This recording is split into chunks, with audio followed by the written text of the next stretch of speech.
it's Candace here. I am the author of Party Planning blog, Party Planning 101 blog. And today, instead of writing about party planning, I'm going to do a little something different. I'm going to do a little video clip for you and show you around my kitchen.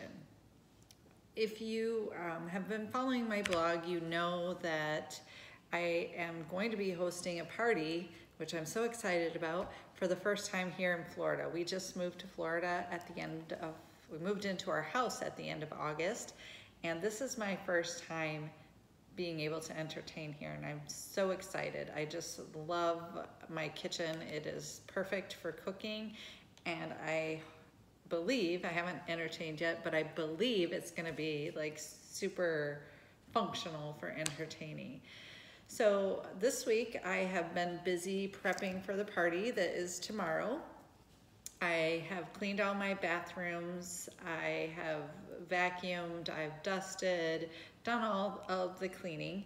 And because this is the first time people are coming to my house and they haven't seen my house, I had to make sure that every room was clean because I'm sure people will be wanting some tours. So I have that all taken care of, and now I can focus my attention to the food.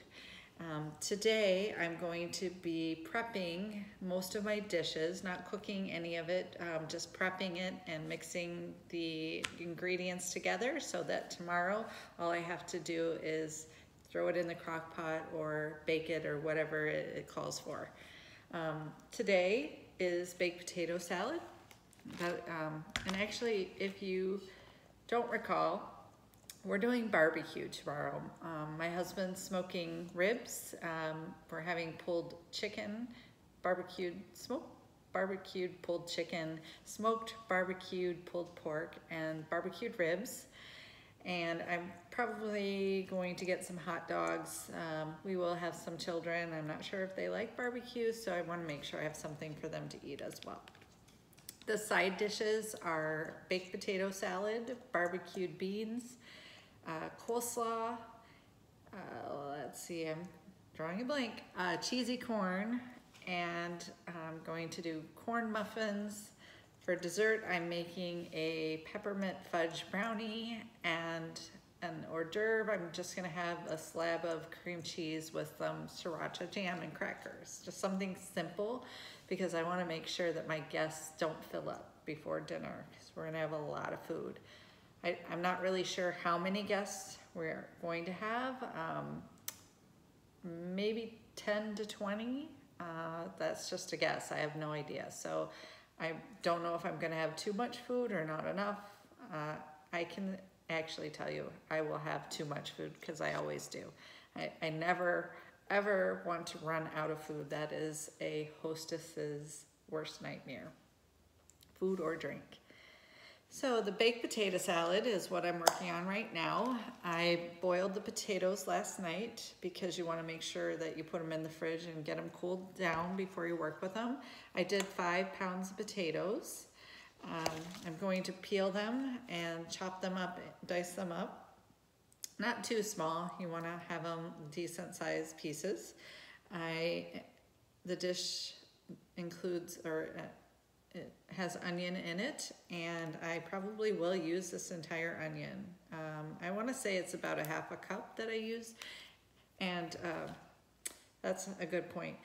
So I am the kind of cook that I like to take a recipe. If I'm looking at a recipe and making it my own, I like to tweak it and do something to make it my own.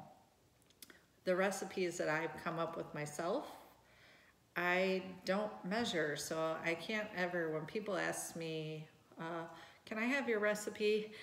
I kind of cringe and say, well, I can tell you what I put in it. So this has potatoes, it has onion.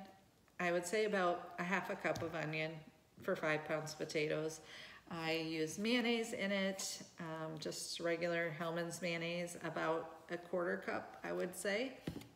I use 1 can of cream of chicken soup, sour cream, and I would say it's about 1/2 cup of sour cream, and bacon.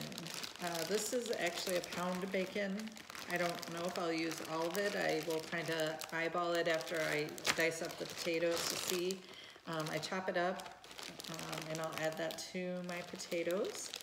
Another thing about the bacon, I cook the bacon well in advance because I don't like my kitchen to smell like bacon when I have company come over. So I cooked this earlier this morning, and after that I start burning candles because I want to get that smell out of here. Some bacon, and then cheddar cheese. I use sharp cheddar cheese, and I know that this will not be enough. There's probably a 1/4 cup here. That's not going to be enough. I probably use about 1/2 cup of cheese in it. But again, it's just a kind of eyeball thing. The seasonings I use are garlic salt, black pepper, and Lawry's. And again, I can't tell you how much because I don't measure.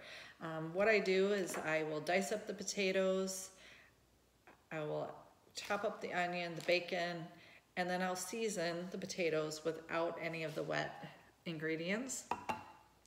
I'll season the potatoes with all of the 3 seasonings, and then I'll add my mayo, my sour cream, my cream of chicken, mix it all up, and then I'll season it again. Very important when you cook to taste. Always, always taste. I'm tasting all the time. I have special little tasting spoons. Never use the same spoon twice because that would be gross. And always tasting. So typically, when I know I'm gonna be cooking, I don't try to eat lunch or breakfast. I try to skip something just because I know I'm gonna be consuming a lot of calories because I taste a lot. Wanna make sure it's perfect.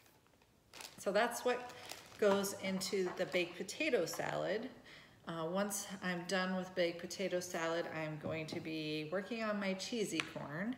And cheesy corn consists of a large bag of corn. I buy the frozen corn, and I thought you want to soften your cream cheese, which I have this sitting out softening, so it's ready to go when I'm done with my baked potato salad.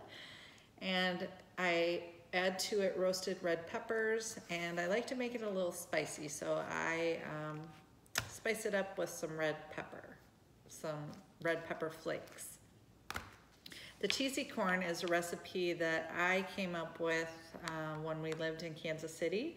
Kansas City is known for barbecue, and there's a local barbecue restaurant, and they do make cheesy corn there. I copied the recipe. I mean, I don't know if I copied it per se because I don't know what their recipe has in it, but I think it's probably pretty close to how they make it, but it's my recipe. After the cheesy corn, I'm going to be making coleslaw. This coleslaw is a little bit different than a typical coleslaw that you're used to. It's a family recipe on my husband's side. It has green pepper and onion. So it's not the sweet coleslaw that you typically come across or taste. This has more of a, I wouldn't say bitter, but it definitely has a different flavor to it, and I love it. So I'm going to be making that. I'm sure that a lot of the guests that are coming tomorrow probably haven't had something like that. And then I'm going to be working on my barbecued beans. So I just use bush beans, the smokehouse beans. I add more barbecue sauce to it, and then I always add rib meat. So whenever my husband and I smoke barbecued ribs, we always do extra. We have leftovers, and I freeze them so that the next time that we have barbecue, I can chop up that meat and put it into my beans. It's really yummy.